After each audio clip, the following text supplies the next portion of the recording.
Okay, sir. Shall we start, sir? Yeah, yeah, just 1 minute. I was just seeing that somebody was asking that fuel, no? If I get the content of that code. Hmm, okay, I will.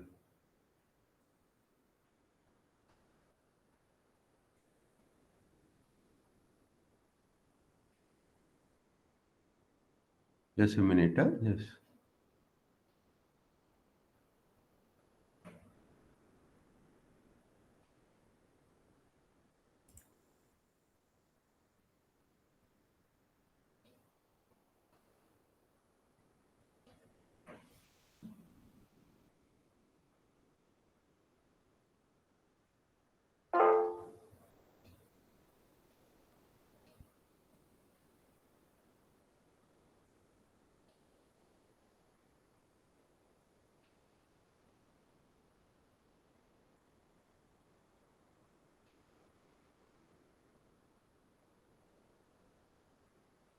Okay, it's not available.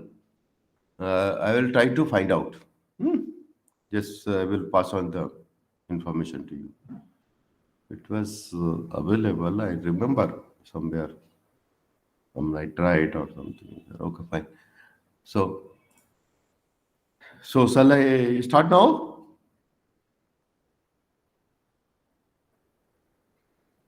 Hello, Karthik, students. Yes, sir. Shall we start now? Yes, sir. Okay. Now, so I will share. Now, most of the lectures I will be taking. Hmm? So that let us see. Present your screen. Share.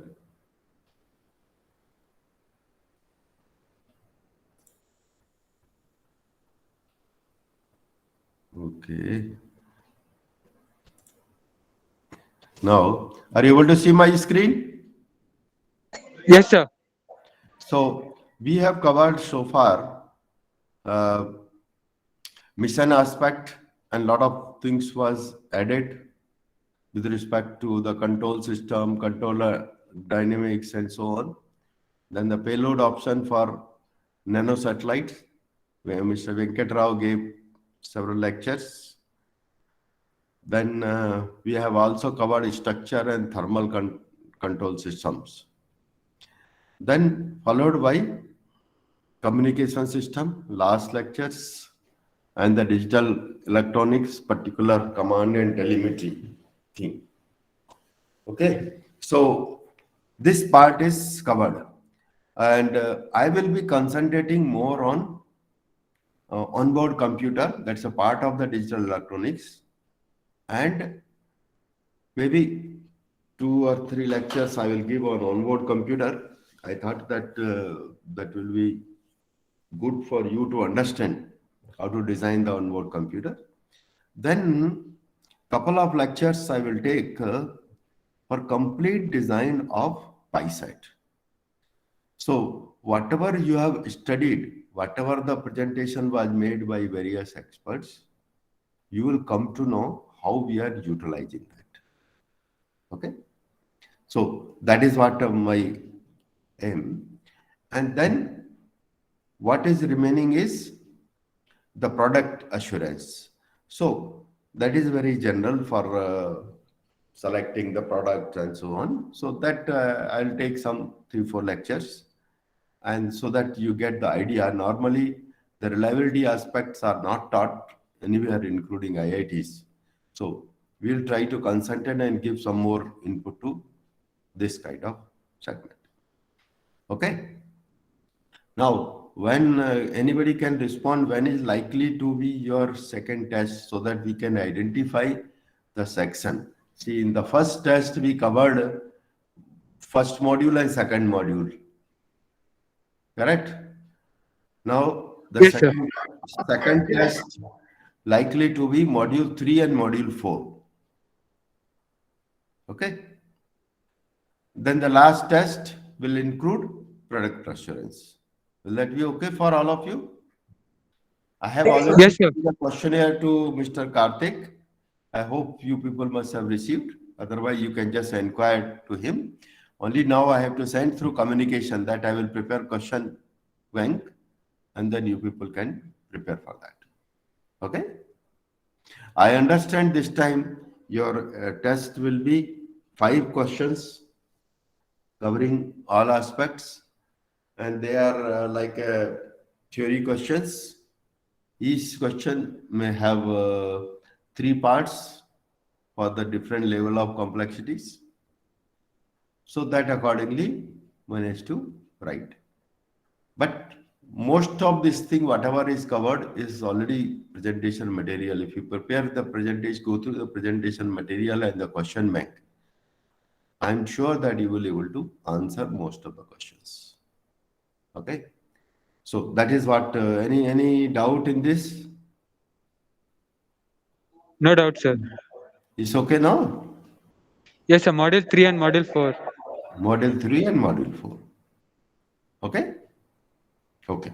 Now, let me start with onboard computers. There may be some repetition aspect. Now, uh, hmm. Are you able to see my slides? Yes, sir. Okay, good. So this lectures I prepared long back when I was working also in ISRO. Apart from that, some new additions are there. I will go through very slowly and will try to make sure that you understand most of the things. In case any one of you has got doubt, please feel free to ask that time itself. Okay? Okay. Next. So what I will cover under this topic, basic introduction, which could be a repetition of many of the things what other speakers have told. So the repetition part, I will just for the completeness sake, I will tell something, but I will not dwell too much on those repetition aspects. Then the design considerations for onboard computer. Then some as based on that, some development of for the onboard computers. And these onboard computers, whether it's a rocket or whether it's a satellite, they have a lot of fault tolerant features. So what are those fault tolerant features? Because the spacecraft is very expensive, it is required to put the fault tolerant. If one part fails, how to take care of such kind of things. So that aspect we will discuss, and they are practically realized in our system. Software development, how to carry out the software development for such kind of onboard computers. Very brief about that, of course. In otherwise, that itself will be a full course, the software development course. But we'll cover summary of that. Then some of the future aspect which one can think and one can plan, and so that it gives a advanced capability to a spacecraft. Okay. Now, anyway, this part also we have covered. Just to, because I'm sure that so many lectures are there, something might have been forgotten. Just to complete that, spacecraft, as mentioned earlier, it has got 2 parts: payload and spacecraft bus. Payload are referred to the Earth resource scanner, camera, and so on. Other is the very high resolution radiometer for meteorology purpose. Third is the communication antenna, transponders, and so on. And fourth is, which is missing here and of late is added, is astronomical payload, like observations of stars, observations of some UV rays, gamma rays, and this kind of resources, X-ray resources, X-ray source in the sky, or asteroid, study of asteroids, So many things are there. And then correspondingly, if you are planning for interplanetary missions, then you have to select the payload according to that environment, and which could be a dosimeter for measuring the doses, or some environment analysis equipment, many such things, whatever you can think of. Like when you go to Mars, Mars atmosphere is different than Earth atmosphere. So one can analyze what are the content. Sometime, suppose the interplanetary is a moon mission and Mars mission, they have a rover inside. They also work like a payload for this. So several things, anything other than the mainframe spacecraft bus. So spacecraft bus, which we have already covered quite a lot with that. Telemetry, telecommand system, which you understand. Telemetry is monitoring the health of the spacecraft, and to some extent monitoring the payload data if there is no separate payload transporters. That is one thing. Telecommand is communicating from ground to spacecraft for commanding the operations. That is one thing. But there is offlet, another application of the command comes. See, most of the spacecraft, they are now computerized based. Suppose you find there is a problem in certain algorithms, or some failure has taken place such that some algorithm, whether it's a control algorithm or heater algorithms, the thermal algorithms or something doesn't work. So you can upload another set of code to the onboard computer. So something which is called the remote programming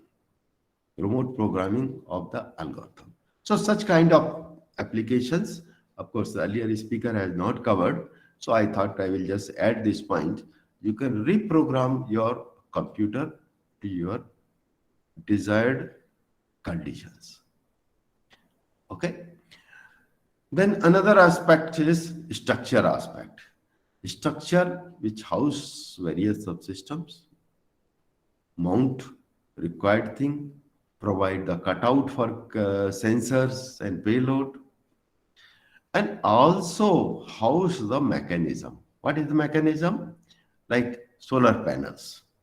Solar panels for some spacecraft, solar panels are mounted on the body, so that doesn't require any deployment. Whereas some bigger spacecraft, the body mounted solar panels are not so much used. They are all deployable solar panel. While launch, they are stored into folded condition. Once it reaches to the orbit, and the command is given to deploy them. How we deploy? There will be some firing cubes which hold certain ropes, and it cuts the rope so that suddenly it deploys. So for that also mechanism is necessary. Proper mechanism is necessary, so that, because again here they are all external devices, external elements. So the temperature variation makes a lot of difference. It should not happen that panel which is connected through hinges, they are stuck because of the temperature gradients. Another kind of thing deployment mechanism comes nowadays is a shape memory alloy. Those who have studied certain structure, intelligent memory alloy, they are also being used. Some paraffin actuators are also used. Several things are possible. Those who are studying in that aspect, they can explore more possibility. Thermal, we have also studied the different aspect. Active thermal system, passive thermal system. Some coatings are used, some insulations are used, some thermal blankets are used, optical reflectors are used. All those things, some of them are passive, and then some heaters are used. Some of them are passive, some of them are active. I am sure that by this time you must have understood why we require a thermal control system.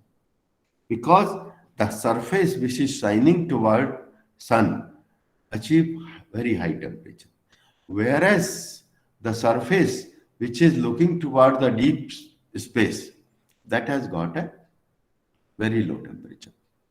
So there is a temperature difference. Anybody can answer if there is a temperature difference, why we should worry? Students, can anybody answer? Why should we should worry about the temperature difference? Yes, please. Go ahead.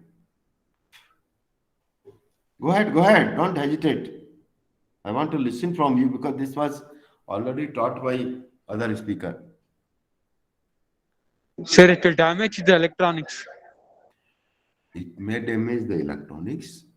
More than that, something was, also discussed. Sir, expansion of metal, expansion of contraction of metal, expansion of metal, sir. Yeah.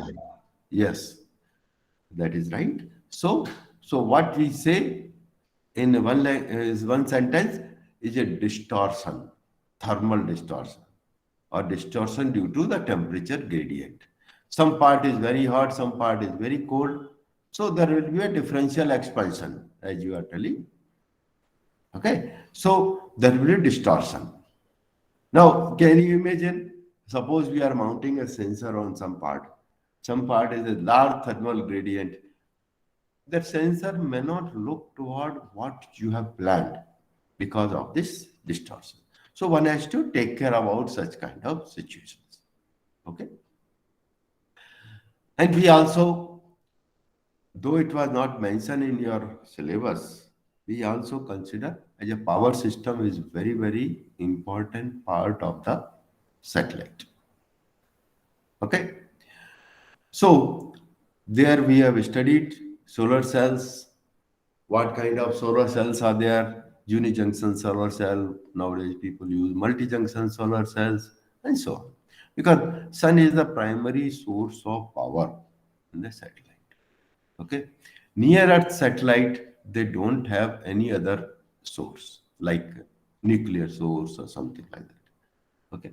Mostly, not mostly, yes, most of them are based on solar cell, which takes the power from sun, regulate it, charge the battery, and supply to the system.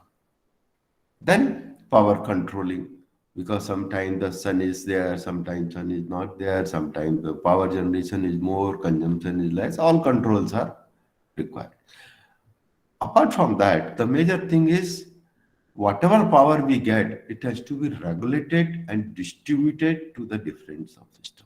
So that is where it is very, very important aspect.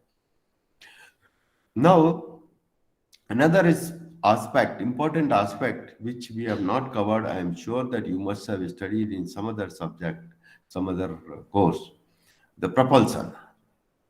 The propulsion, why we need a propulsion? First thing. Then what are the options for propulsion? See, when you are injecting a spacecraft in the space, suppose you want to change its orbit, you have to give some velocity, thrust in terms of delta V or whatever it is. How do you produce? It is done by some propulsion system. Now, whether we are having a solid or liquid propulsion, the solid will, once you burn, it provides a fixed thrust. Liquid, you can control way, you can go ahead for the orbital correction. One example of solid is like one of our spacecraft, geosynchronous spacecraft, is launched into a transfer orbit condition. Very fast, that called Apple, but many other similar things. That means transfer orbit is around 200 kilometer perigee and 36,000 apogee. Now you have to make it circular around 36,000. So at the apogee, we fire a solid state motor, solid fuel motor. So the perigee becomes near to the 36,000. One has to calculate how much duration, what kind of thrust, and all those things are part of that. And then final correction can be done by liquid propulsion. So that is the major thing. Another part of the liquid propulsions are used quite often in near Earth satellite as well as the geosynchronous satellite. Slowly there will be always orbital deviations. So one has to keep on correcting those things, small. So mostly under that circumstances, we use liquid propulsion. Some cases, near the satellite cases, magnetic torquers are also used for some orbit corrections, which are magnetically controlled satellite, which is also used for some minor orbit correction. Then, apart from this orbital correction, propulsions are used for attitude control. Once you launch the satellite, they have to be controlled. Means the payload should look towards something. Now, payload, sensors, everything is mounted together. So they are all mapped from the sensor direction. So you should always make the satellite stable with respect to sensors. To make it stable, we discuss this already. We required a control system. What are the control system requirements? Components. It should be sensor. There should be some controller, which is nothing but onboard computers and actuators. And dynamics, spacecraft dynamics will play the role, and over which the sensors are mounted, and so that provides the feedback. So it becomes a feedback control. I have one slide for that also. We'll see. What kind of sensors we use here? Some sort of sensors are required to sense with respect to some reference. So there are sensors which require to be sensed with respect to sun. They are called sun sensors. There are sensors which are referenced with respect to earth. They are called earth sensors. Then there may be various other type of sensors. I think one of the speaker must have told this is star sensor. See, sun sensor and earth sensor, they are used often, but nowadays people go for the star sensor. Why do they go star sensor? It provides a better accuracy because star is very far. So order of magnitude accuracy improvement you get when you use star sensor. And they are all called the position sensors. There is a rate sensor because any control system, if you have a PID controller, you want a rate feedback, all those things. And gyros are used for rate feedbacks. So it provides rate feedback, and so that one can use PID controller conveniently. Third element is not third element. The second element is controller, which is as mentioned based on your control algorithm. What one speaker must have talked regarding the control, different kind of control algorithms and all those things to maintain the attitude. Third element is actuators. See, actuator is a muscle power. Now these actuators, controller will say, yes, now you should go to, you give this much torque so that the errors are getting corrected. But who will generate the torque? So the command is given to the actuators, and accordingly torque is generated, and then it carries out the operation so that the error can be reduced. So that is the aspect one has to use. So what kind of commonly used actuators? They are like magnetic torquers, if it is a near Earth satellite. Normally, torquers, magnetic torquers are not used for geosynchronous satellites for attitude corrections. They are used for near Earth satellite for some time for attitude corrections because the magnetic field is very weak at geosynchronous satellite. Other kind of actuators are thruster, chemical thrusters. Okay? So such kind of thing uh, one can use chemical thrusters. Then another kind of actuator is momentum wheel or reaction wheel. As speaker was earlier told, if I change the speed, it generates the torque. How it generates? T equal to I d omega by dt, where d omega is a change in angular rate. So d omega by dt is a change in angular rate. So accordingly, it makes the torque generation and then do the correction. Now, some of the satellites, another interesting thing can come which are using reaction wheel or momentum wheel. This way, if the disturbance torques are made, they are unidirectional. Suppose the disturbance torque is something. The wheel speed will keep on increasing and increasing. It cannot go infinite. There is a limit for that. So for such application, also we use magnetic torque both in LEO and GEO satellites. And that process is called the momentum dumping. Means it has increased the speed, means it has developed the momentum. So by using the magnetic torque, you are dumping so that the wheel speed comes down. Essentially, what it creates, the torque creates disturbance in such a direction so that the wheel will try to keep correct such that its wheel speed keeps on reducing. Okay, so that is another aspect. So apart from torque, sometimes the thrusters are also used for such kind of momentum dumping. Because if you go to moon mission or interplanetary mission, there is no magnetic field. So magnetic torque will not work. So you have to use chemical thruster. Okay. So these are the aspect.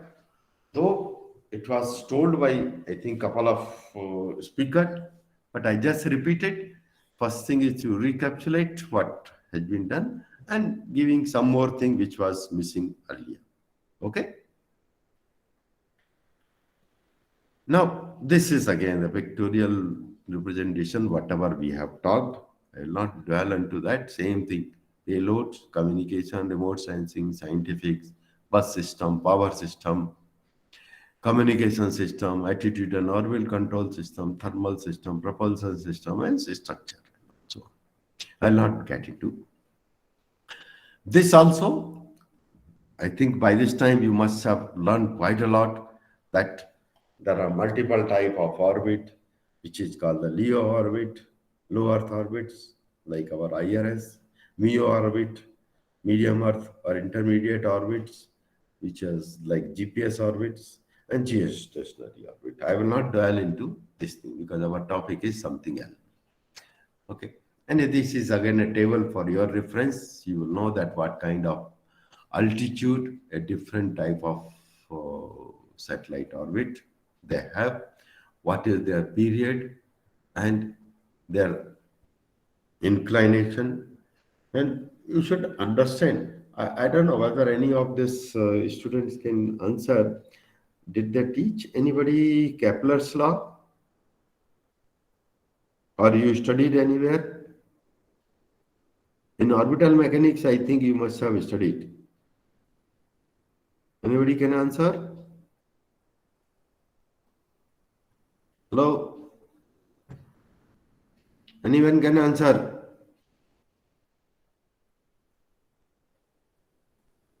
Hey, students are not there.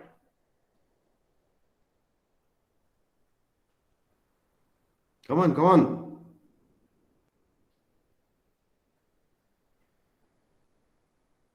Students. Yes, sir. So, this Kepler's law was taught in any subject, Yes, sir. Orbital mechanics, sir. so you are aware of that one. Okay? Yes, sir. So, you know, when the orbit is higher and higher, its time period also increases some power. Okay? I just want to know that all of you are aware of such kind of things. Okay? These are all different applications, which is for your own knowledge, information, solution. Because some of this lecture, this is just a repetition of something what was taught earlier. Before I come to the thing, forest, bioresources, water resources, and several things. Similarly, for the insect applications, TV broadcasting, some business communication, ATMs, and so many things are there. Okay, these are all things already taught by different speakers. Now we'll come to a topic: design considerations. What we do the design consideration? Yeah, this also was taught. Any of the satellite design, whether it's the onboard computers or structure or thermal, is again decided by type of payload. So first, what we do, what kind of payload we have, and it write down what is its requirement in terms of orbit, in terms of inclination, in terms of accuracy, in terms of the maximum angular rate, and so many temperature, so many things are there. So essentially, satellites are designed for payload, not payloads are designed for satellites. So once you decide the payload, then you can design the satellite. And all those subsystems, which is a part of the main spacecraft bus system, they provide the requirements as dictated by the payload. Okay? So now this also aspect was discussed, but it's more important for the onboard computers. Is it all right to go to this speed, or you want me to speed up little faster? Student, Yes, sir. it's okay, or should I go faster? It is okay, sir. Okay, fine. That's okay. But somebody should ask some questions, you know. See, then I will feel that you people are active. Otherwise, sometime I get doubt whether you simply logged in and then disappeared. See, some questions, some curiosity will be always there if you are listening something. It may be directly related to that, or it can be something else, which I may or may not be knowing, but I will try to get the answer for you. Like somebody has asked the question regarding the fuel used for rocket motors. I do not have the ready-made answer what is the chemical components of that, but I know the solid fuel, which are like ammunition type of fuel, are used, and they have a special proportion. So I will try to get and pass on the information to you. Anyway, so what are the design considerations? By this time, you must have understood the weight, volume, and power are the prime constant for the satellite. Why they are constant? If weight is more, your rocket capability required to be more. If weight is more, your actuating elements and all those things are required to be more, inertia will be more, and so many things are required. And the weight is more, the cost of the satellite also will be very, very high. The launching cost will be very high, several thousands of dollars per kg. So that is one thing. Volume. Now the volume is also, when the volume is more, It has to be accommodated in a bigger launcher. Its inertia will be very high, and so many considerations. So always we put a constant in any of this onboard computer design in terms of weight and volume. Now it comes weight volume, yes, you can minimize. What about the power? Now the different technologies are available. You have to use the technology properly so that we minimize the power. Why do we require the power to be minimized? Because if power is more, you require more power electronics. There will be a lot of dissipation of heat. Then you require controllers for power, for regulation, more sophisticated. Then you require more solar panels. More solar panel means you require more surface area. That means either they are deployable panels or body mounted panel. If they are body mounted panel, your volume will increase. If they are deployable panels, weight will increase. They are all weight, volume, power, they are all related topics. They are all constant. So always there is something that by the design, when you are designing the satellite, unlike than any of this academic project, you should always keep your mind how best we can reduce its weight, how best you can miniaturize. I will give some example later on the how to miniaturize volumes and so on, and how to use power, how to reduce the power. See, we have to use different kind of technologies. CMOS for a particular thing nowadays, most of the cases people are using CMOS technology. Earlier, people used to TTL technology, which are power hungry. Such kind of considerations are always there. Then another important aspect is your reliability. You cannot ignore the reliability aspect. You know the cost of satellite is several hundred crores. Just because you have not analyzed the reliability, you have not improved the reliability, you have not achieved the reliability game, the the satellite may fail, and all your hundreds of crores money will go to the dustbin. So reliability is prime consideration because you can't repair. That is what the important thing. People have tried the repairability, fetching the satellite from the sky and by shuttle or something like that, and then again going. But it works out to be still expensive, very expensive. So primarily they are irreparable.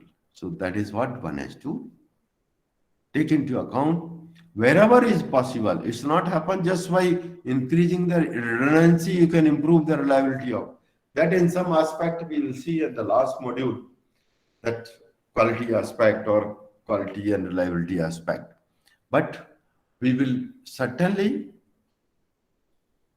look into this aspect while designing.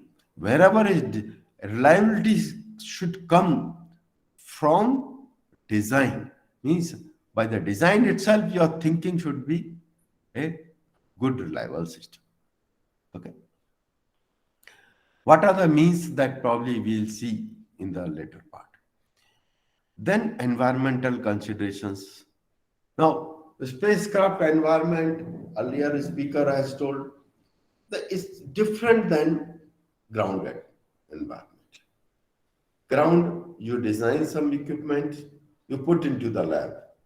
There's nothing like with vibration and something like that. But here you are putting into a rocket or launching, there will be heavy launch vibration, mechanical vibration, acoustic vibration due to acoustics, and so on.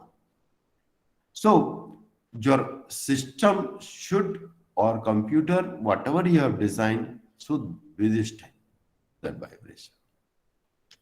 Thermal aspect, all the electronics components, they cannot operate beyond certain range. and you achieve the better reliability if you operate within certain tolerable, which is around 20 to 30 degree temperature, centigrade temperature range. Now, how to achieve this? So that is where the thermal system has to be designed. Then another aspect, we have studied this vacuum condition.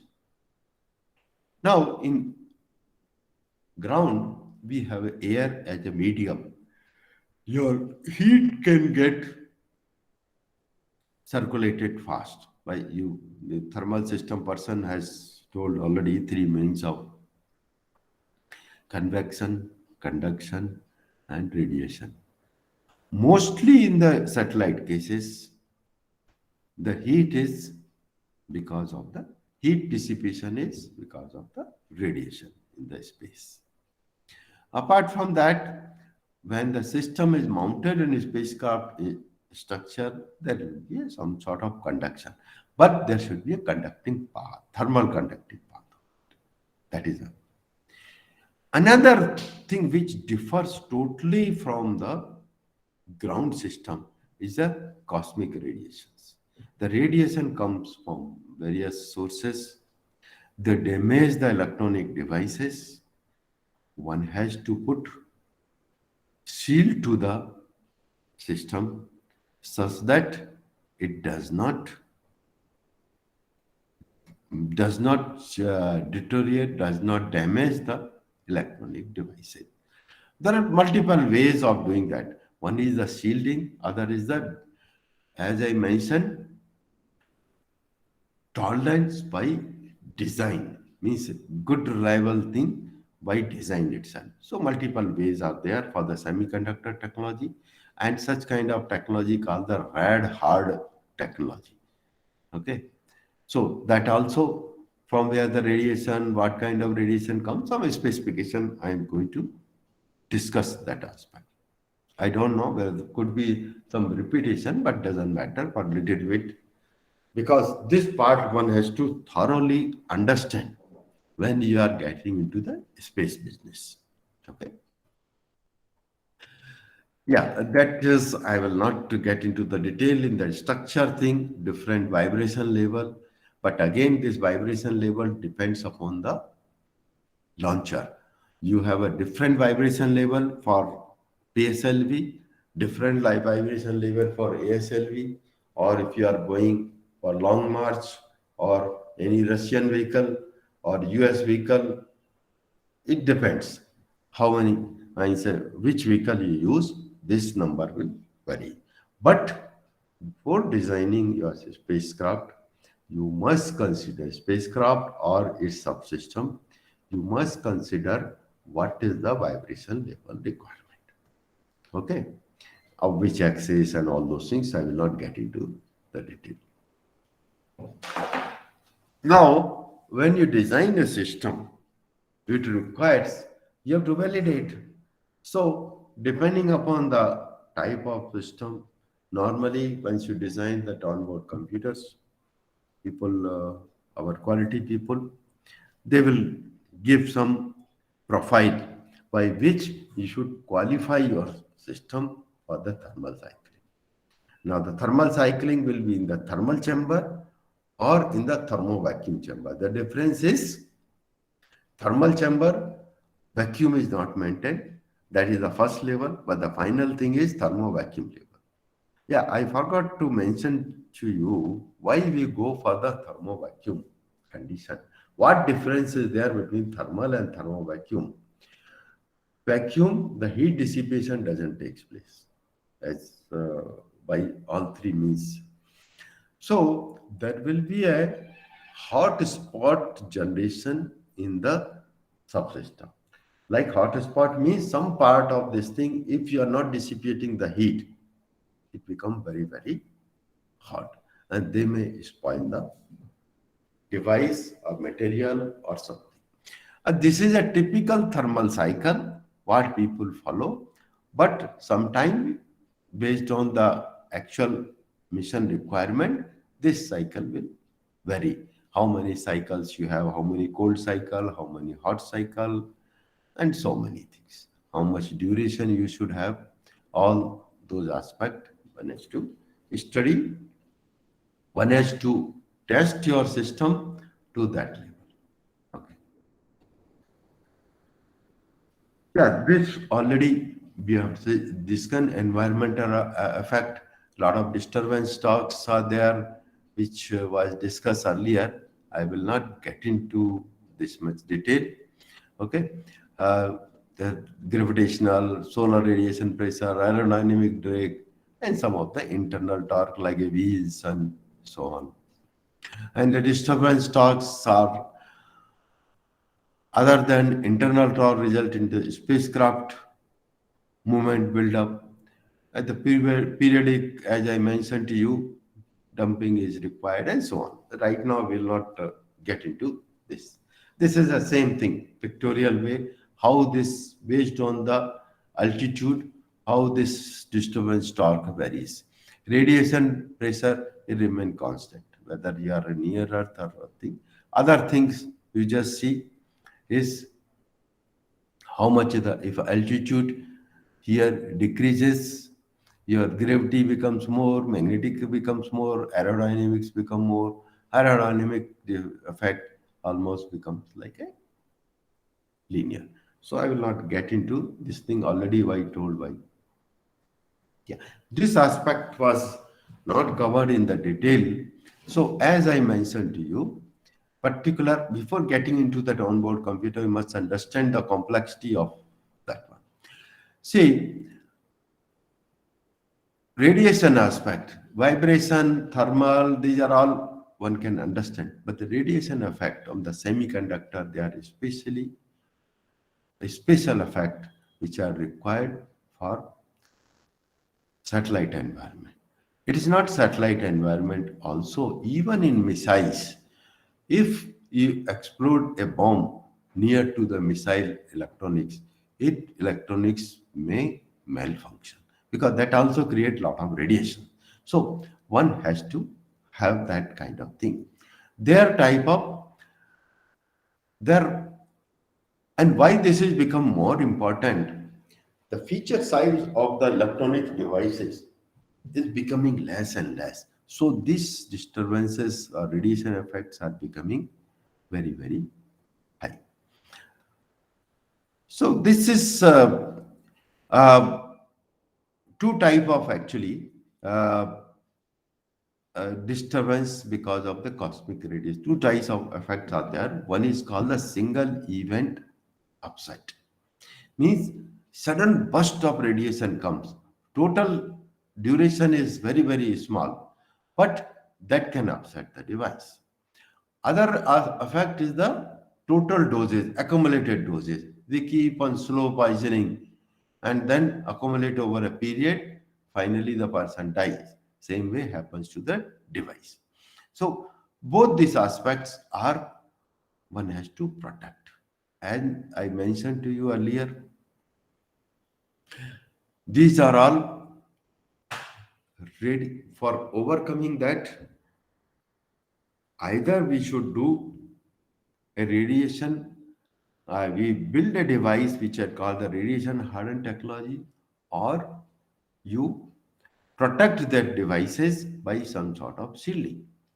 Practically, it has shown that total doses can, I say, you can protect from the total doses by shielding, but single event upset, you cannot, it will penetrate. If you want to stop that one, the amount of metal, heavy metals are used for that, uh, like lead and tantalum and something of that sort of thing, that cannot, that requirement will be very, very use. So they are single event upset, they are decided by the radiation hardened technology.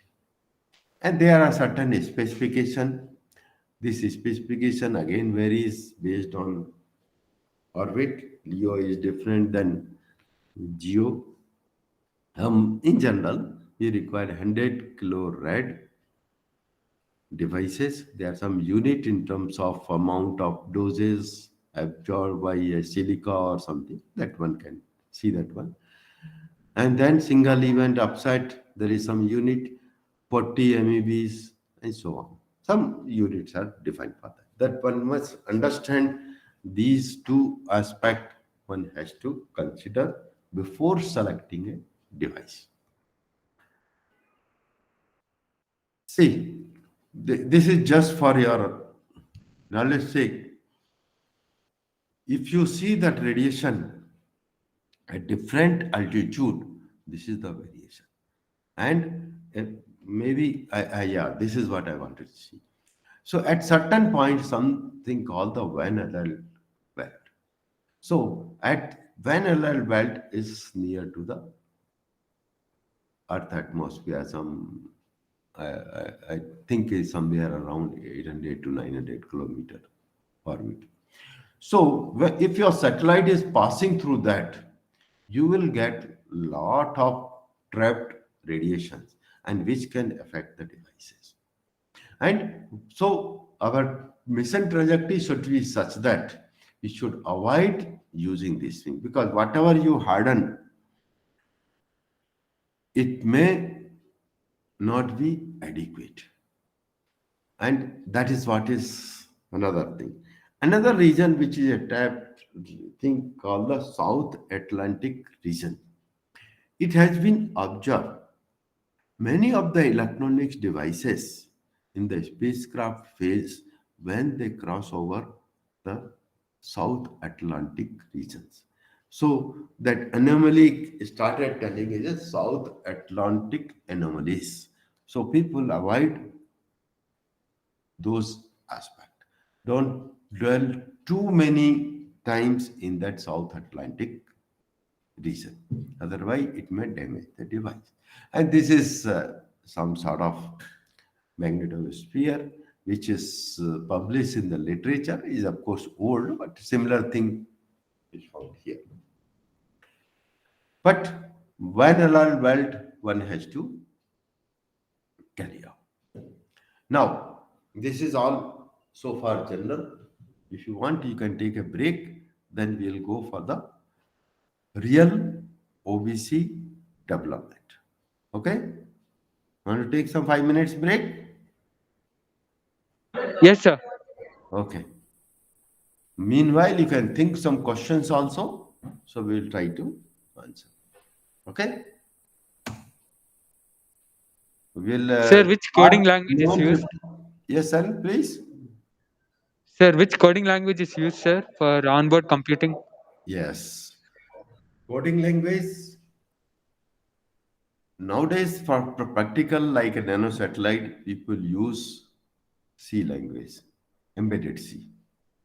But we in our country started one of the most reliable language called ADA. All those development is done by in those languages. So ADA is a very, very reliable language, strong type language. Chances of mistakes are very less. But you will find a difficulty. Normal students, they are not very much familiar of such kind of things. So there are difficulty. Many of this now project, they are migrating to embedded C or any of the latest language. But the language selection is very important. See, if you have a very fancy language, but the overhead on the onboard computer is very high, then one should not select, because the resources available on board are very, very limited. We'll come to that. Okay? Does it answer your question? Yes, sir. No. Yeah, please go ahead. Any other question? Okay. So we'll make some break and 11, it's 11:55. So we'll meet at 12. Okay? Okay, sir. Okay. Take some break and then we'll keep this thing on.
अरे Ram.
Okay, shall we start now? Yes, sir. Okay, good. All of you are there? Yes, sir.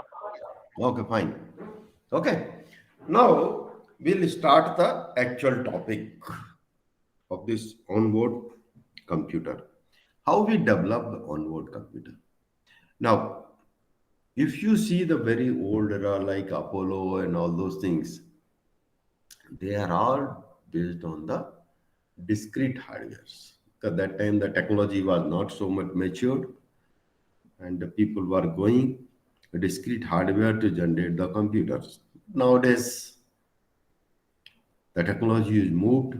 There is very highly sophisticated microcontroller, microprocessor, computers are available, and now most of this spacecraft they are designed based on this microprocessor and microcontroller. Once they design with microcontroller and microprocessor, obviously there will be a hardware as well as software component. So what we do, we have to first decide the architecture of the system. Architecture in the sense how much memory we have, what is the memory addressing, what is the IOs, how we communicate, all those aspects are defined. Once you define one set of people, they will go ahead for the hardware development. Okay. Another set of people, they will go for the software development. Now, it is not just like that we write the program and when we start developing some tips, I will give you maybe after a couple of slide or maybe next lecture or whatever it is based on that, whatever is permitted. So our software, what we design for the onboard computer system is supposed to be a simple. Like we come across several students, they can design a software with lot of tricks and so that it becomes very optimal and all those things. But it will be difficult to follow by others. Whereas in the spacecraft thing, it is always taken as a consideration a simple software is more reliable. A simple hardware is more reliable. Wherever is required, you require a simplicity. You must address that simplicity. So that is the prime consideration. Never place any tricks to optimize the software or hardware. So one team of person, they will be working on the hardware, other team working on the software. When they are come to some maturity level of their testing, then hardware and software integration takes place. Before that, they must test their hardware separately and software separately. Once you integrate, there will be some issues always remains because of the mismatch. Now, mismatch could be because of wrong specification or misunderstanding of the specifications, several other things. Some of the device specifications are not understood, or software requirement was not understood, and something that kind of mismatch. So then we integrate together. Then only this integrated testing takes place. Your 90% of the testing takes place by the onboard computer up to integrated level of testing. Then the actual spacecraft testing. First the spacecraft integration level, then all the thermal, thermovacuum, vibration, this, that level takes place. But there is a limited testing because you won't have enough time. And second thing, you don't have such kind of accessibility of the hardware and software. So most of after integration at the spacecraft level is done. I do not know whether you people are aware of the term called the black box testing and white box testing. Though the term is referred to software, but in general for any testing, if you are going to the internal part of the testing, your testings or test vectors are made in such a way that you are testing internal part and you have accessibility of the internals. Then we call the white box testing. Whereas spacecraft level, you don't have. Once the onboard computer is right, you cannot do much testing. It's like suppose you have a laptop. Every one of you have a laptop. Whatever you are testing is an integrated hardware and software testing. If anything is wrong at the high level only you can find out. But if really something gone wrong inside, you are not able to find out from the high level, then you call some hardware experts or software expert, which will go into the system and find out what happens, whether some hardware is failure or some software is failure, some software upgrades are not there, or some sort of thing will be there. So that is where, so 90% efforts will be up to integrated testing. Remaining 10% efforts will go at the spacecraft. This is a very general, of course, individual organization may have a different philosophy. NASA may have a different philosophy, ESA may have a different philosophy. You can have your own philosophy, but in general, these are the guidelines. Just 1 minute.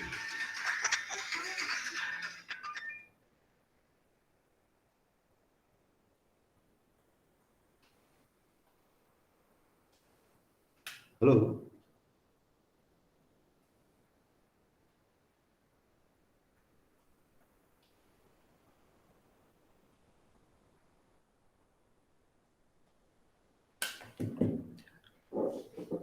So now we are talking the development of onboard computer system. Now, where are the computers are required for the satellite? That is where one must understand. One very often is a computer is for the control system or AOCS, Attitude and Orbit Control System Block.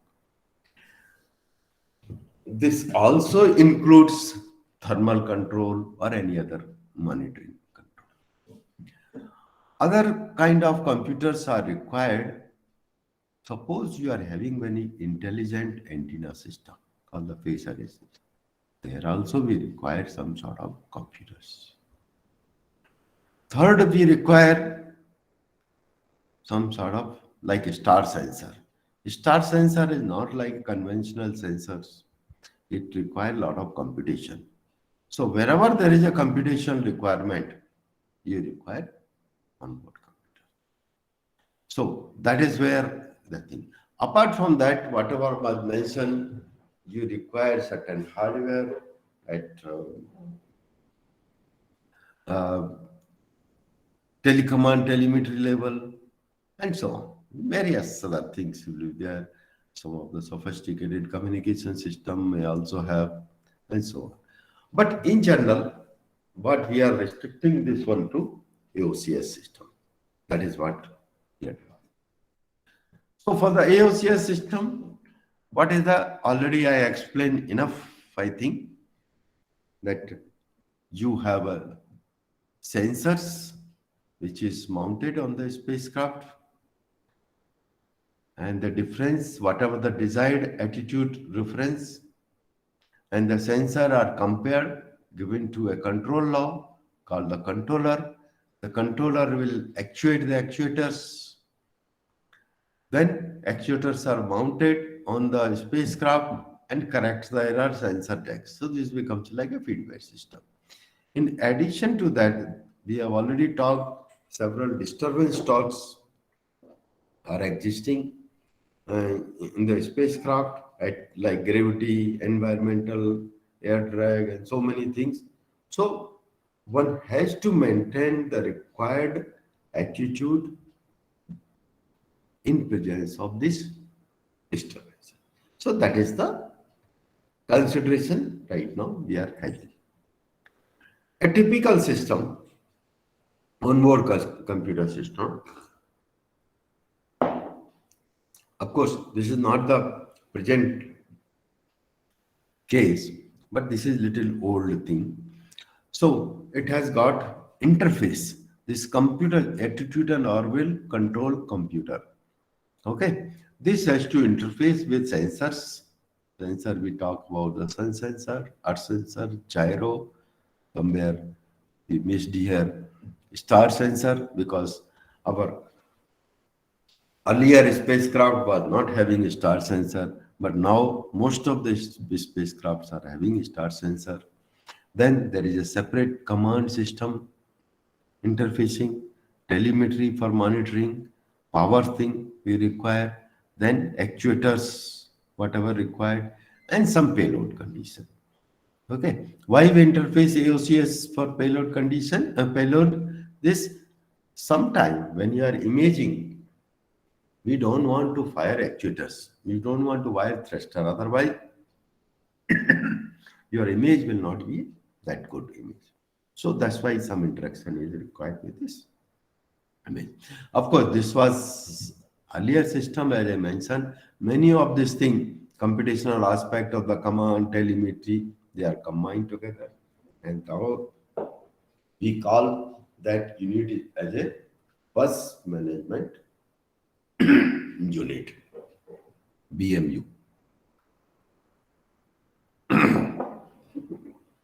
So nowadays, onboard computer is the integration of AOCS, command, telemetry, thermal aspect, power control, and some many things.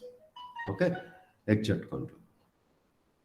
Now, as I mentioned to you, it is very, very important aspect how to select a controller or a microprocessor, because I assume that people by now understood that a computer required a CPU, and in embedded system and all those things, what is called microcontroller or microprocessor or something like that.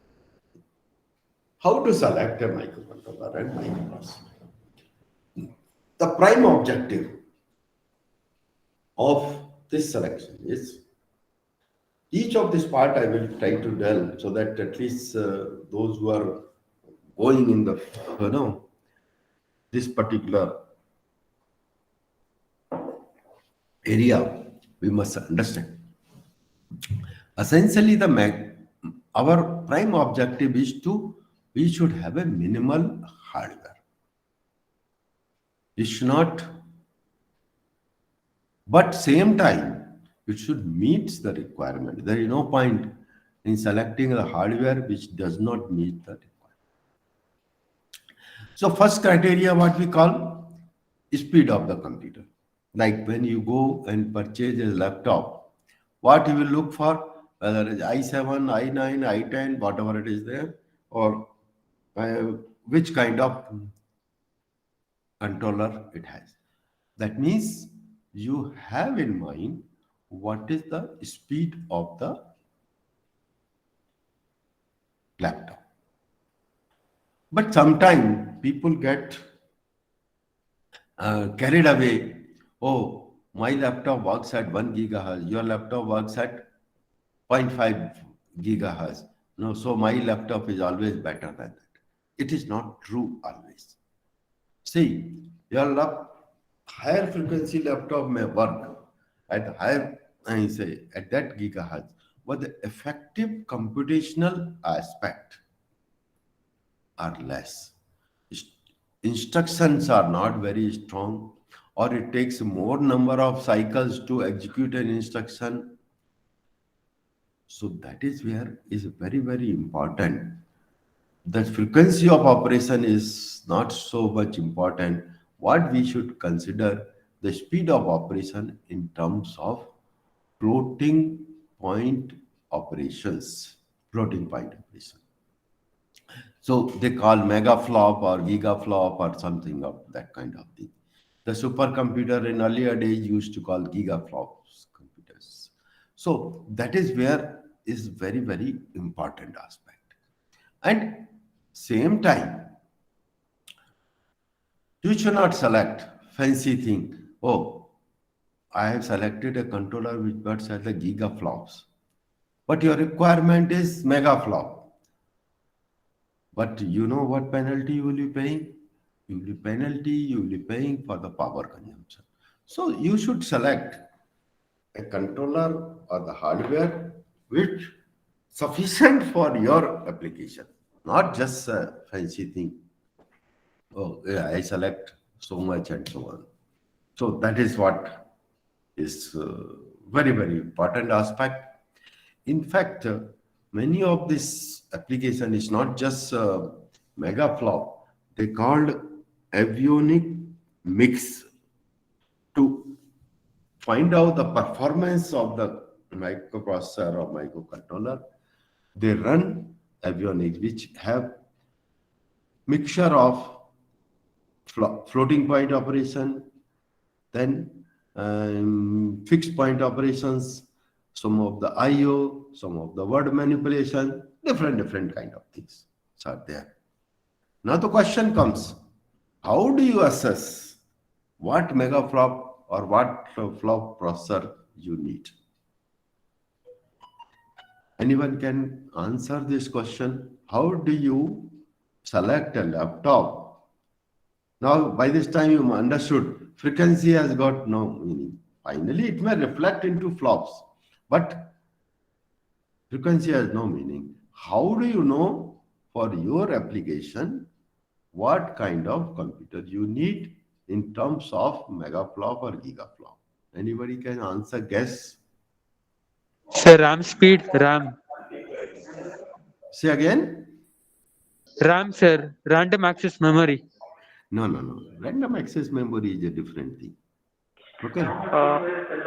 So, how do you select? How do you select the speed of the? You should know what speed of the computer you need. How to achieve that speed is a different story. First, you should know how to achieve. Okay. Now, how to know this thing? Suppose you are running a program, because these are a very fundamental thing. That's why I am little bit more, I will dwell on that. Say you are running a simple program. I'm just giving you the hint so that you can understand that part. You are running a simple program like some number manipulations and so on. You can calculate how many operations at what rate you are doing. These are all real-time systems. Okay, that is where time is very, very important. Suppose you are running a program on fluid dynamics. Fluid dynamics, have you studied? And any other Yes, thing? Yeah. So it requires a lot of computational aspect. and it has to be done fast. So what do? You write down your mathematical equations and find out how many multiplication, how many addition, how many summation, how many cycles you need per second. And that in terms can find out, that in terms can give the idea that how many megaflops or gigaflop computer you need. Most of this CAD application you find because they are using large amount of the some sort of signal processing kind of function. So you require very high speed processor inside. That's why we go for right. Now I'll come to memory also, but somebody will say that you require a larger memory. Yes, sometimes you require. That depends upon your algorithms. Suppose you are storing intermediate data for computing so millions of nodes or thousands of nodes. So that data is required. If your memory is not sufficient, what you will keep on doing? You will keep on swapping this computation. So you will not able to achieve the large computational aspect. But swapping is possible only in your laptop because you have a hard disk also, you have a RAM also, everything you can swap. But on board, there is nothing like hard disk. Okay. So RAM is RAM only. Where you will swap? If you have a capability, you need to. So you should have a built-in required memory, how much you need. In fact, that I was covering at the point number 6. So based on your program type of requirement, you have to estimate how much memory do you need for such kind of applications. Okay. So that is very, very important aspect, what you mentioned. Now, apart from that, my speed is good. That is all fine. Suppose you are traveling in a bus. Bus is going super fast speed. Yes, you can go. What is the capacity of the bus? How many passenger it can take? That is also important. So, similar way here, what is the word length? Word length in terms of number of bits. What kind of operation, whatever we are talking in terms of bit. See, do not compare flops, apple and oranges. See, flop, suppose if you are using single precision floating point arithmetic, other fellow is doing double precision arithmetic. So one has to compare one to one, not just anything. So similar way, the word length matter. Some computer they provide 32-bit word length. Some computer they are 64 word length. Maybe some are sophisticated, maybe 96 bits, and so on. So, but why? Why do you require? So you have to assess in advance by means of simulation exercise what kind of word length will decide the accuracy of your computation. In general, when there is a large time propagation, you require better accuracy. And you cannot get infinite accuracy, you have to limit to that accuracy. So if you can manage with 16-bit computer, certainly you will be less power hungry, less costly, less hardware requirement. If it is not meeting your requirement, you have to go for 32-bit or 64, depending upon the case by. So how do you know this word length? By means of simulations. By simulation, you have to simulate. If I simulate in a big ground computers, your same algorithm, if I simulate in the 16-bit, what final accuracy I get? If I simulate with 32, what I get? For 64, I get. So if there is no appreciable gain by 30 to 64 bit, you should stick to 64 bit. But some cases, particular, I think one of the speaker must have told regarding quaternions. Quaternion propagation, it requires a larger bandwidth. If larger word length, if their accuracy, word length means their accuracy is not very good, finally you may not get the required results. So that is very, very important. So these are two very important aspects. Now, in the market, in the semiconductor technology, there are many technologies which are in the practice. Suppose you go for a gallium arsenide technology. It may be very fast computer. Or you go for ECL technology, it may be a very fast computer. But your power consumption will be very high.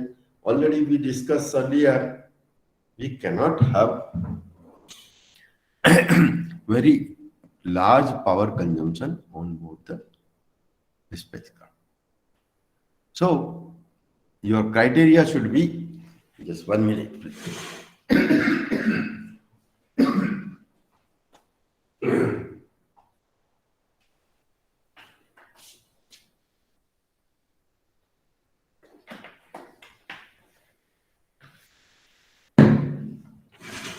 What time is your next class?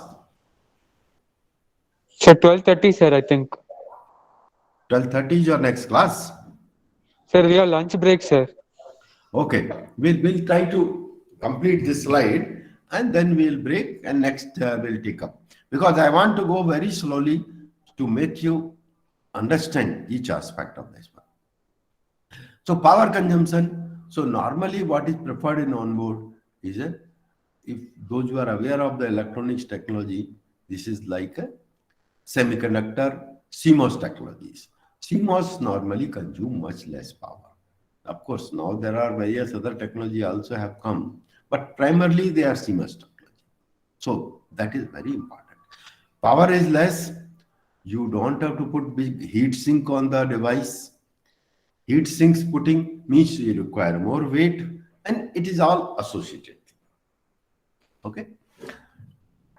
Then it comes to the capability of that one. See, many of the sensors or many of the devices, they are analog type. Olden time, what used to have ADC, and then you have a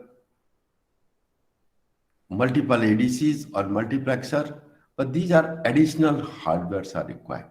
Nowadays, the microcontrollers are coming with several channels of analog IOs. So one can make use in terms of the capability such that your total hardware is reduced. And similar is the case for the digital IOs. Some cases digital IOs are available onboard the this microcontroller within the chip of the microcontroller.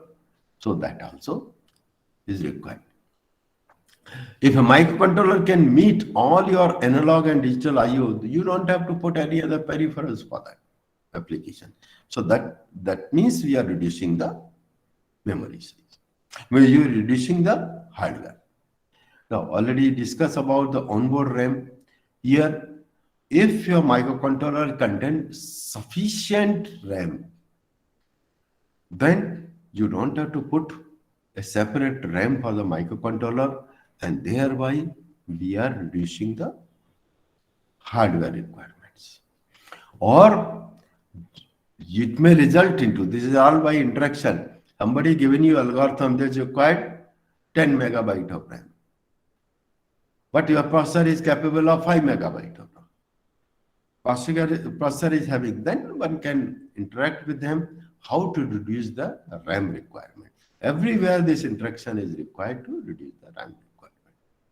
See, for the ground computer, you will put several megabyte of RAM, so easy. But that is not feasible for the onboard application, because such kind of hardware will result into power, weight, volume, everything. Similarly, for the program memory, here we don't worry how big is my program and all those things. Many of this microcontroller, like some of the Arduino and this 8226 ESP and all those things, they have a built-in onboard memory. If you have built-in onboard memory, you don't require separate interface, separate memory, but the memory is limited. Now you have to find out how we can optimize your program so that we can accommodate in that one. But if there is a choice that microcontroller has got a built-in memory, better to prefer that. Of course, in some of the application, this built-in memory, they are electrically erasable memories. They are not acceptable. In such situation, because of the radiation issues, in such situation, we may have to go for the outside memories or external memories. Okay, but again, your capability of the memory, addressing capability of the memory of the microcontroller has to be sufficient depending upon your application. Now, most of the, see what happens, everybody doesn't develop all the hardware for the computers. Some of the peripherals or some of the like camera, sensor, they come with the built-in hardware. Like some of the interfaces, and they provide the interfaces. So one can choose a proper interface, and we have to select the microcontroller which can provide these interfaces like SPI, I2C, RS-232, 422, 485, and so on. MIL1553, and so on. Most of nowadays microcontroller used for this application, they have SPI and I2C interfaces, very common. So that is what is one thing. Another aspect, always, as I mentioned, these are very, very expensive satellites. So one cannot go just like that. One has to go for proven component. So that is called the heritage. If somebody has you already used this component, what is the performance, try to get the data. Now, the way technology is moving, somebody has to take a risk. Otherwise, everybody will think, no, first you fly and then I will use it. No, that is not feasible. So something has to be think properly, or in case is required, carry out the required test and then select the required controller. Okay. Another important aspect is availability of the tools. Tools are also played very, very important aspect. Normally, whatever the tools are used for this application, they are supposed to be validated tools, certified by some certifying agencies. So that is what is very, very important. Well-proven tool. See here, ground thing, our laptop. Some tools are available freely, download simply and make use of that. But onboard application, these tools supposed to be certified tools, language supposed to be certified language. Once upon a time, only certified language was available was ADA. That's what I mentioned. And we started using ADA language. But now because of high demand and less availability of the people, those who work in ADA, many people are going for C language. But even if you are going to C language, the compiler and the development tool should be a certified tool, not just any tool. Then you have selected the controller, you have selected various things, but sometimes you require the peripherals, supporting peripherals. So one has to examine, like suppose your microcontroller doesn't have MIL1553 interface. Now, whether for such microcontroller 1553 peripheral is available or not available, one has to examine these aspects. So these are the general consideration for selecting a microcontroller. In fact, this slide was not there, I added recently. So these are very, very important things. So when you start a project, first you have to write down what is your analog I/O requirement, digital I/O requirement, interface requirement, memory requirement, and speed requirement, tools requirement, and so on, and then compare with the different available hardware, including the power, word length, and everything. These are the, we have to form a table, and whichever gives the best option for you with the less hardware, less power, less volume, less weight, you should select the processor, that kind of controller. So this is the background for selecting the microcontroller. Okay, so we will stop now. You want to break for lunch? Go ahead. So next lecture will be on Monday, correct? Yes, sir. Okay. Huh? Monday 1:30 to 3:30. Okay. So that is what. No, I'm going very slowly. I felt some of the speakers, they were going very fast. I do not know whether it was sufficient or not sufficient. In case if you want, I should go faster, then please let me know. Or if you are okay, then I will continue like this. Or if you want me to go further slow and explain more, I'll do that. Okay. So next we'll meet on Monday. Any question? Sir, is artificial intelligence and machine learning used in satellites? Yes. Nowadays, some of the satellites for particular like interplanetary missions and so on, they are using AI. AI means machine learning, data mining, all those techniques they are making. But you should understand when you are using such kind of techniques, you require a large amount of processing power, large amount of memory, and so on. So if it suits your requirement, but answer is yes, some of the sophisticated things, but the capability increases by using AI and other things. The capability AI is used like removing the noise in the sensor. Such kind of applications are quite plenty. Or mission planning, onboard mission planning itself, rather than ground mission planning. So such kind of applications people use quite a lot. Okay. Some Clear. fault detections also, onboard fault detection also people use this. Okay. Anything? Clear, sir. Any other question? I could not get. No questions, sir. Okay, fine. Okay, so we'll meet on Monday. Yes, sir. Okay. Okay. Right.